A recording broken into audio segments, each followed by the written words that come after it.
Hello, xin chào tất cả mọi người đã quay trở lại với nội dung của em Sông Hà Giang. Hôm nay là ngày 22 tháng 6. Đấy, nên là bố vợ của anh trai đã thuê cho có máy anh thợ sai làm được cái mái nhà đã hoàn thành, nên là hôm nay bố vợ cũng gọi kéo gọi và những người quen mà anh để cùng nhau đổ vứa để đổ cái mái nhà. Đấy, nên là hôm nay em cũng ra để giúp đỡ cho bố vợ và anh trai.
Đấy, anh này là anh thợ sai nhá các bác nhá, anh thợ sai.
Đấy, nên là có mấy cô ở đây cũng có gia đình thì nó chồng đi công tác hoặc là đi làm công việc gì rồi nên là không ra được, thì vợ cũng có thể ra nha các bạn. Đấy. Bây giờ thì cũng được một nửa rồi các bạn. Đây.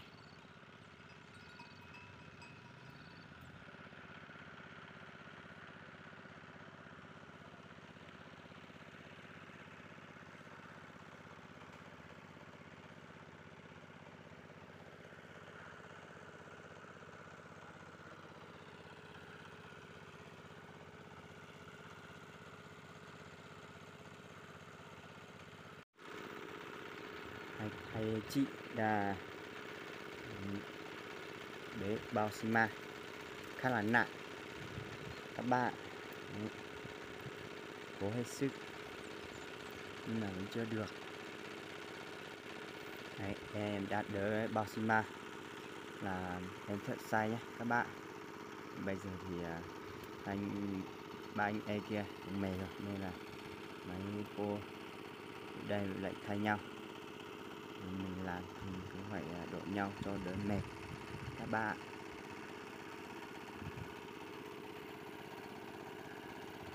Sao thành cái mái nhà rồi. Em sống cũng nó là không được chuộng lắm nên là em mong tất cả mọi người thông cảm cho em.